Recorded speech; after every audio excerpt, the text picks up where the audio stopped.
What's up, everybody? I am back with a new movie spoiler review, and today I'll be covering the Disney anime classic Peter Pan.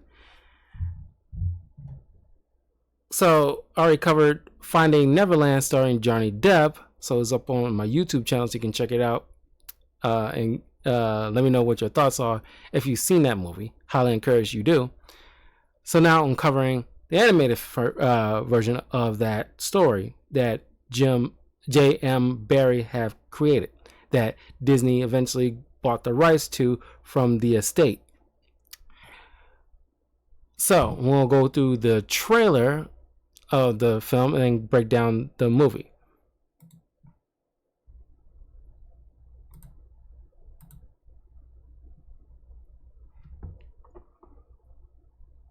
Like the video, share the video, uh, uh, follow and subscribe to my YouTube and Twitch channel, Talkative Carl, and leave a comment below. Let me know what you guys thought of the animated film Peter Pan.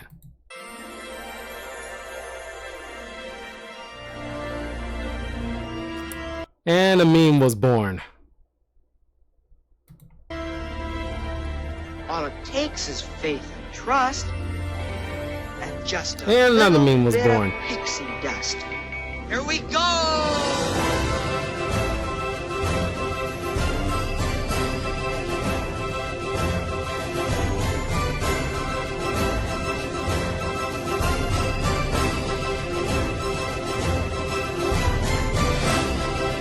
I love the look of Tinkerbell in this so much. Welcome to Neverland! Second star to the right and straight on till morning.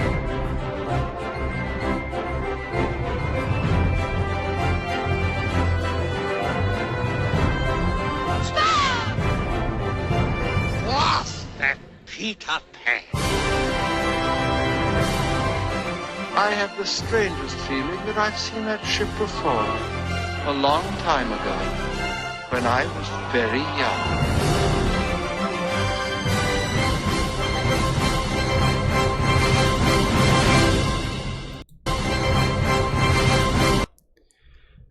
So yeah, 1953 classic Peter Pan.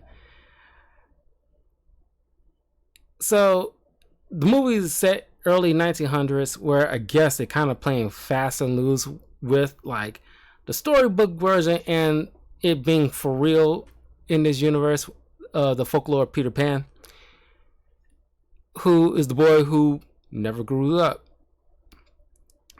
And honestly, this Finding Neverland and Hook being like the best adaptations of Peter Pan.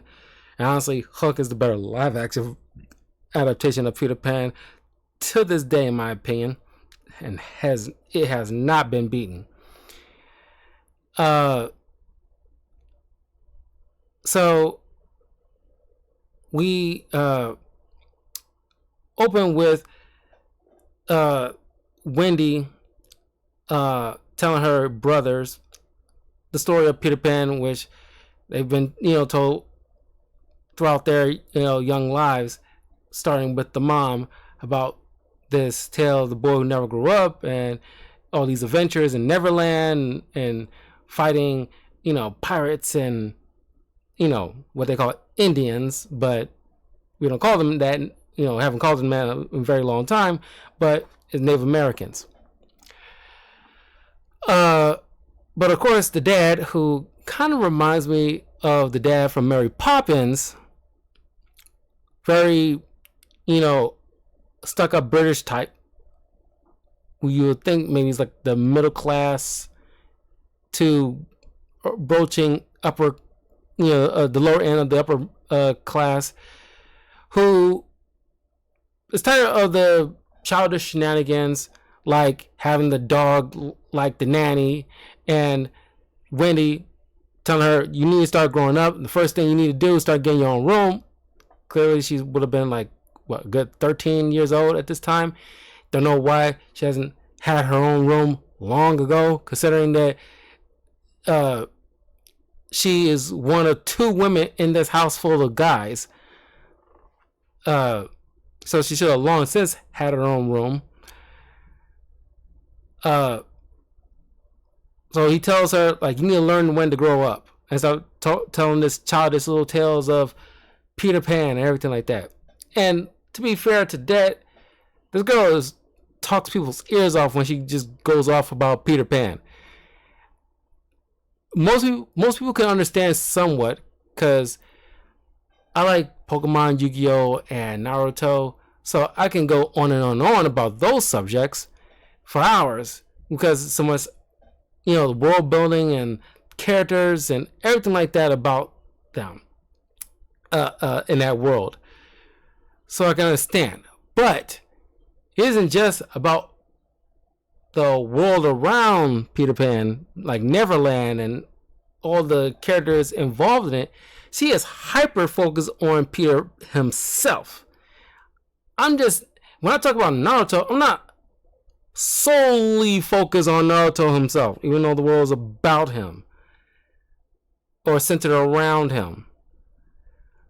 Like, I'm not hyper specifically focused on Ash Ketchum. I discuss about everything around the character.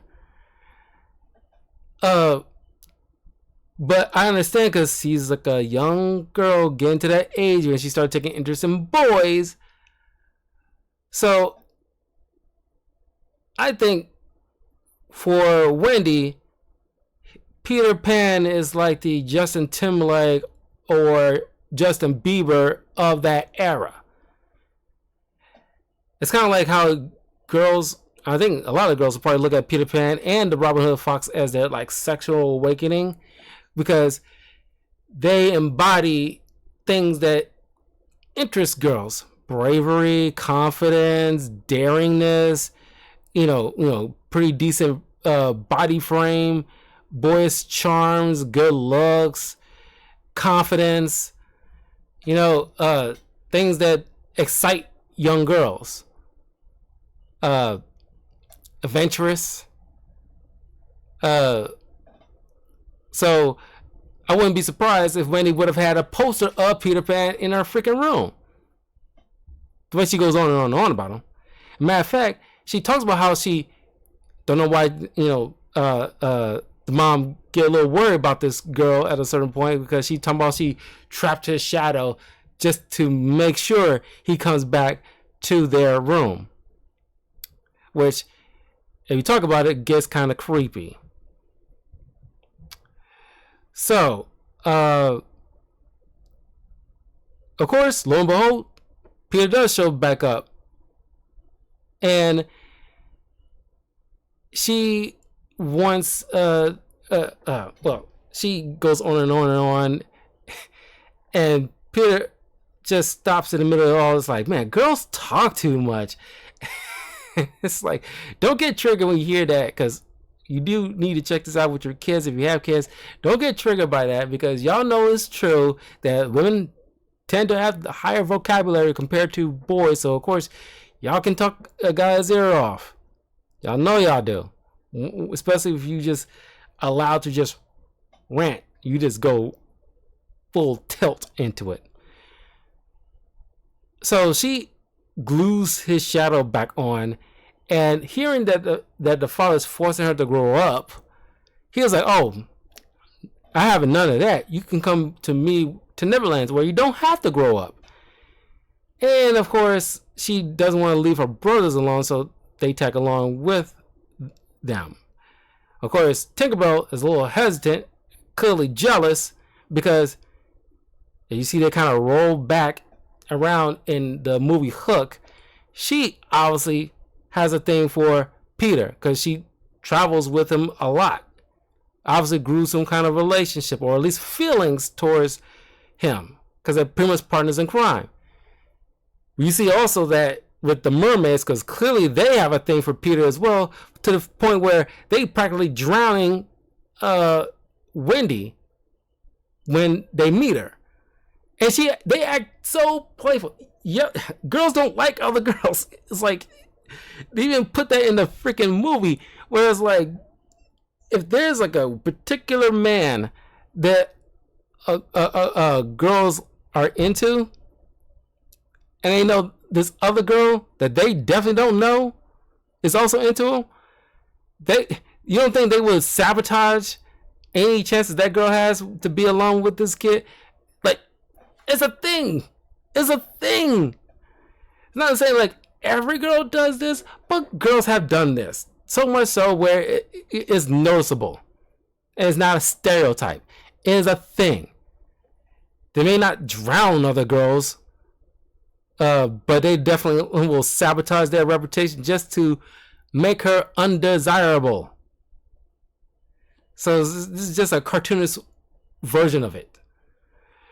And honestly, mermaids in most folktales are very vicious and will murder you.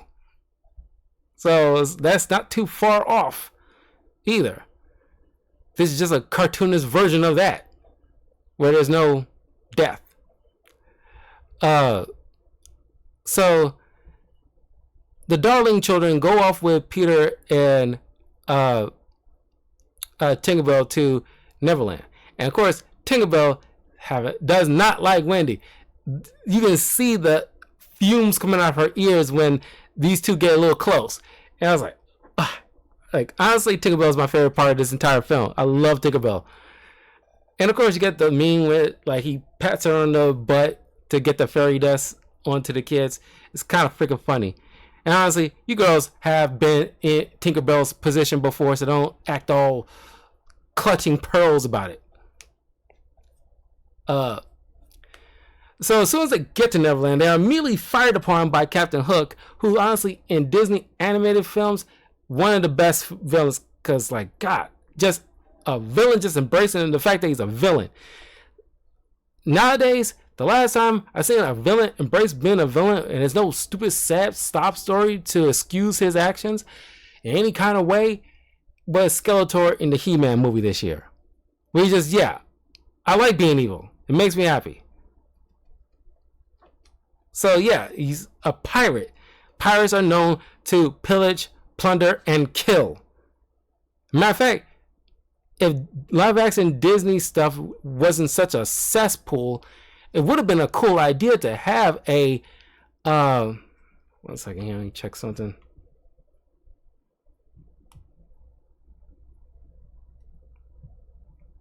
Sorry, just because it's raining outside and I'm worried about the connection here.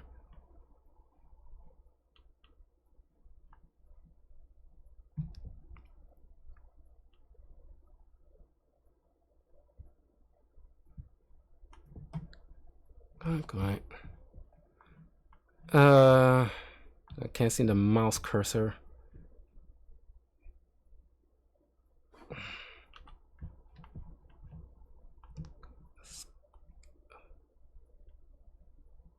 Doggone it, man.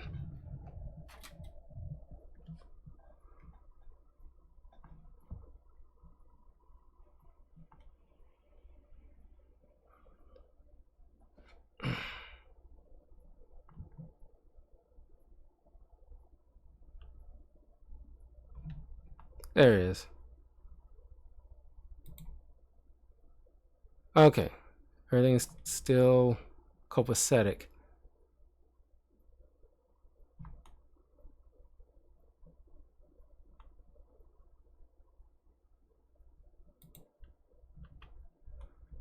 We'll leave it like this just in case something else goes up, but anywho, sorry, it's also hot in here. I'll leave the door open, but I don't want no rain dripping inside because I ain't trying to clean that crap up.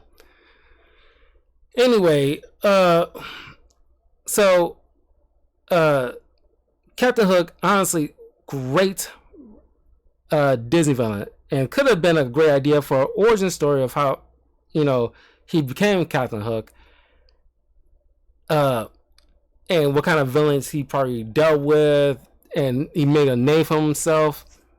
Probably been a first mate or some other more horrible captain, and he just kind of take over, straight up mutiny kind of situation. And then before he met Peter Pan, but I'm pretty sure there's some kind of Grimm's fairy tale version prequel to how, because there's some dark insinuations here, like the fact that Peter cuts off his hand, fed it to a crocodile. That's pretty freaking dark. And now you got this looming threat of a crocodile, which honestly probably got Captain Hook into a phobia, gave him a phobia of crocodiles now, called crocodilophilia, I guess it would be called. So now, every time you hear a TikTok going on, this cartoonishly evil crocodile is just lying in wait, ever so far away, but still close enough where you see it. He's just waiting by the water, ever so off in the distance, but he's there, kind of like almost like real life crocodiles. Because crocodiles just lying in wait in the water, just waiting at the chance to nibble on something. And of course, Captain Hook is just like fearful of getting into the water, even though he's a freaking pirate.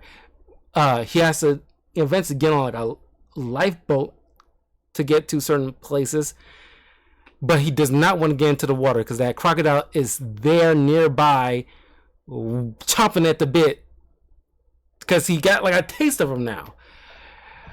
And he also ate a clock, so that's why you hear a ticking clock, which also gave him like I don't even know if there's like a thing of a fear of clocks, but that didn't help matters none, because now every time he hears clocks, he gets triggered because he knows that crocodile is around because he hears ticking.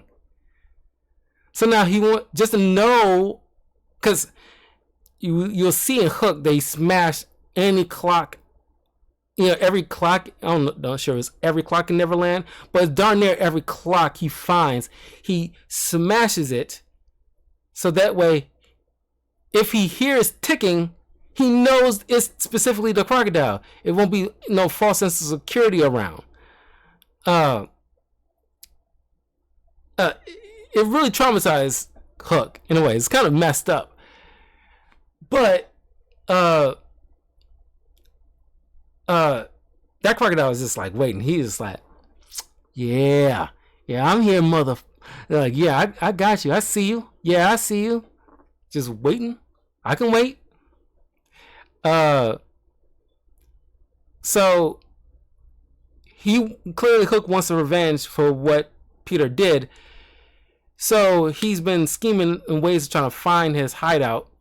So he knows there was this association between Peter and the Native Americans, the fictional tribe of the Pickaninny, who is a cobbled together stereotypical mess of real life Native Americans. And it's unfortunate, because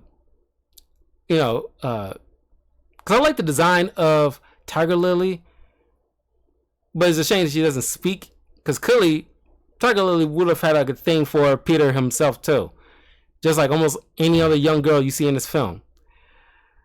But the design of the chief, you can just tell, because this Peter Pan and Alice in Wonderland utilize the same animators.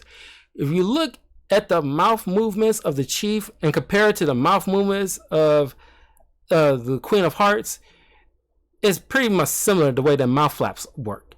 So, yeah, obviously they utilize the same animators. What else? So after nearly getting drowned by these mermaids who clearly don't like Wendy, they see Captain Hook and Mr. Smee carry off and kidnap Tiger Lily, while the Lost Boys and the Darling Boys take the rap, and under threat of potentially getting murdered by sundown if Tiger Lily doesn't come back to them. Prior to that, the Native Americans and the Lost Boys have this kind of fun rivalry where they capture one, release, and the other side capture one and release. It's just like a back and forth playtime thing. It's kind of like cowboys and Indians, but this time it's kind of the Pickaninny's playing for keeps, because you went too far, you kidnapped my daughter, but they didn't have no clues. They just assumed it was them, even though you got literal pirates that would have been your first, person on the list to check. So thanks to the quick thinking of Pan, he manages to rescue Tiger Lily. So they celebrate at the home of the tribes. And of course, doesn't look good looking back on it, but you don't need no disclaimer before these films, because Disney Plus put these disclaimers up on certain films, so like people can't take the time to have their parents discuss this for them to make sure hey, just so you know, this is not how Native Americans are portrayed. This is stereotypes. It's not meant to be taken seriously or literally. Leave it up to the parents to make sure they, parent. Disney doesn't need to do the parenting. Because, when I was a kid, I didn't take that freaking seriously. It was a cartoon. I know, just because they have some stereotypes of black people too. I know this is not meant to be taken seriously. Anyway, it's all about trusting the audience. Where certain animators and writers nowadays, the woke ones, don't want to take the chance in allowing people to make their own decisions. They like to speak or condescend or do the tell them what to think. Anyway, speak for them, condescend to them, that kind of thing. It's Anyway,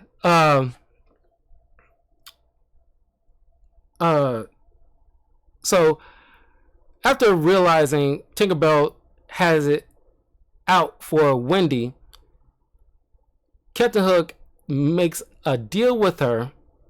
It's like, show me the way to Pan's hideout, and I will get rid of Wendy for you. So, out of bitterness and jealousy, Tinkerbell agrees, as long as he does not do any harm to Peter Pan. Of course, he gives him his word, but being a villain, he'll figure out a way to still get at Peter Pan without breaking his word. It's kind of like a deal with the devil. It's he'll figure out a different way to get what he wants, his main mission. So he leaves somehow a bomb which goes off at a particular time. Because your pirates, how do you have a particular mechanism that allows a ticking bomb to go off at a certain point? It's not a typical technology that pirates would be able to utilize, but whatever. Because you would think maybe dynamite, but that has a fuse. That's their timer, quote unquote. But whatever. It's just, like I said, this cartoon is not to be taken too literally. You're supposed to get a point across. So after kidnapping the Wendy, her brothers, and the Lost Boys, because the brothers and Wendy are getting homesick and they want to go back home, they have a falling out with Peter because Peter is a boy who never want to grows up. And the fact that they want to go back home, where land pretty much like Earthrealm, I guess, where they have to grow up, it doesn't sit too well, because he wants to be a kid, play, and people want to go home with parents and everything like that, where they have to, follow rules and, have responsibilities. That's not fun. And there's some sad tragedy behind that, because sure, you want to be able to enjoy your youth, you want to enjoy childlike things, but it comes to the whole thing with time and a place. It's not saying that just because you're 45 years old you can't enjoy certain things, relive your youth or anything like that. It's not barring you from that, but also at a certain time, there's moments where things need to be taken seriously. It's things that you gotta have. You have to learn responsibility. Things gotta take priority. You can't always spend a day playing. Of course, it's kind of like, when you're a kid, you have pretty much all day to just play, goof around. When you're retired, you can have the day to play and goof around because you're free from certain responsibilities. And just like, a kid, you're free from certain responsibilities. It's by the time you're, I don't know, getting towards 10 years old to probably 60, that good chunk of time is dedicated to you prioritizing responsibilities and fun time. 10 below, 60 plus, that's your realm to do whatever the fuck ever you want to do. You want to have playtime, you have every right to do so at that point. So yeah, it's like, it's just, certain things you gotta learn. It's like, hey, prioritize, but don't neglect your youth or youthful spirit, no matter how old you get. Which is something you can take from this film. But Peter Pan is the reason why we have the diagnoses called Peter Pan syndrome, as people who refuse to grow up at all. But it's just like Peter Pan in a certain way is an extreme where he just does not want to grow up. I guess he's fear. That's if Hook has a fear of crocodiles, Peter has a fear of growing up, because he knows what all that means: responsibilities and potential death, or not even potential, the eventuality of death. He represents a sense immortality. But it means that Peter loses out on things that, at least certain benefits that comes with growing up, like being with somebody, I would say traveling, but I guess he travels, but he kind of localized. It's not the same, like, he goes to Neverland and London, but he never thinks what's outside of London, like, does he also travel to Egypt or New York or Australia, Canada? Like, he's just localized to London and Neverland. I don't know, but yeah, traveling. I'm not saying children don't travel, but it takes an adult to actually make that happen. There's certain things there are certain benefits of being a kid and certain benefits of being an adult.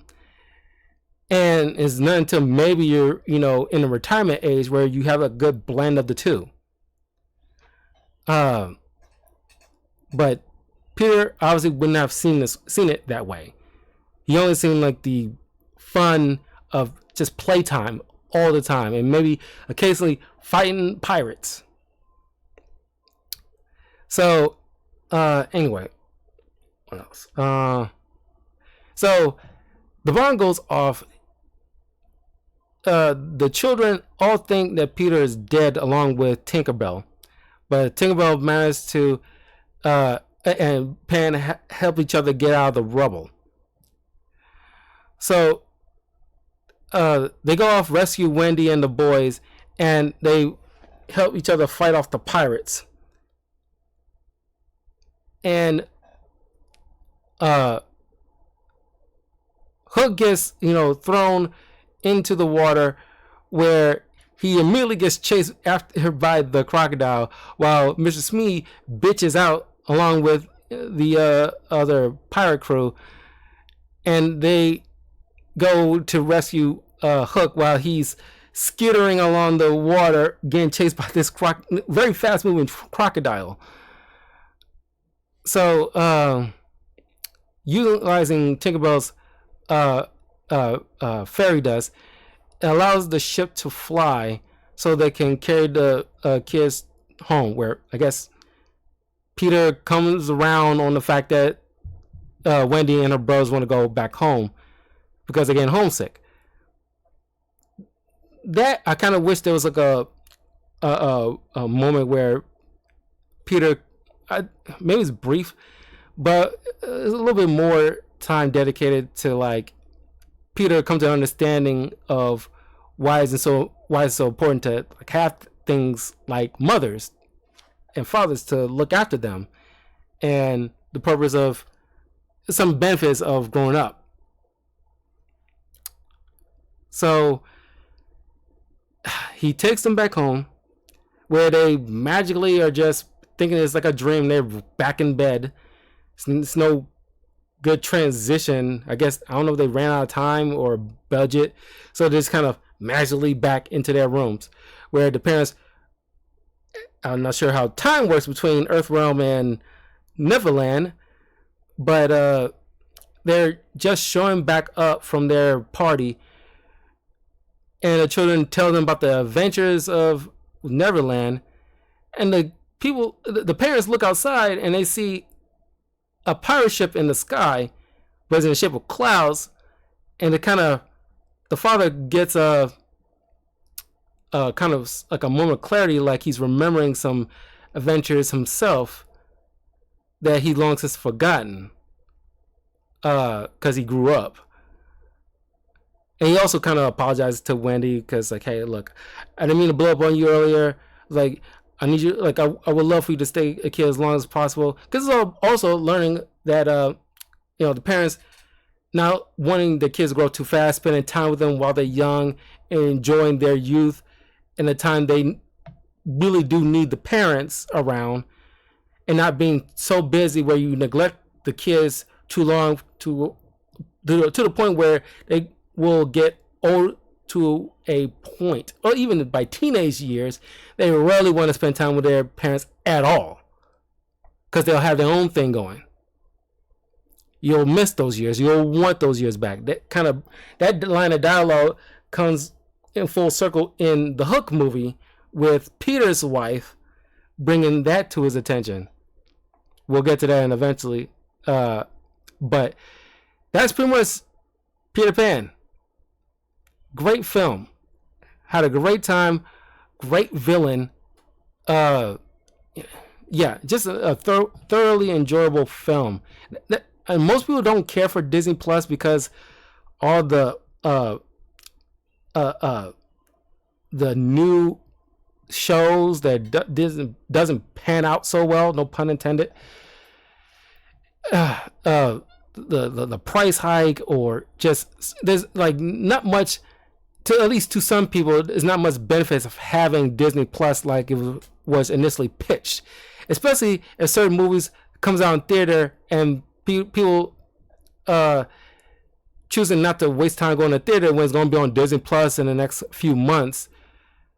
The reason I have it mostly because of, well, not everyone, because it's like House of Mouse is not on there. There's certain TV shows that I grew up with that was on Disney Channel that should be off rip on Disney Plus, but a few of them are not, because it's supposed to be like the Netflix library for Disney, which it is not.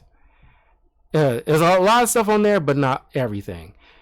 I use it because I like to, be able to revisit certain things that I grew up with and just be there as a click, because I don't have every DVD hard copy of everything. So I can just go to the streaming platform and watch a classic Disney thing that I grew up with and I still to this day enjoy. Anyway, highly recommend Peter Pan. This is a great animated film. Highly encourage you, watch this with your kids, enjoy it. Don't get jittery about the stereotypical Native Americans. Just power through it. It's not to be taken seriously. Obviously, bad stereotype, but it's not super mean spirited. You can push through it and just enjoy the whimsy and the charm of the film. Anyway, let me know in the comments below what you guys think of Peter Pan.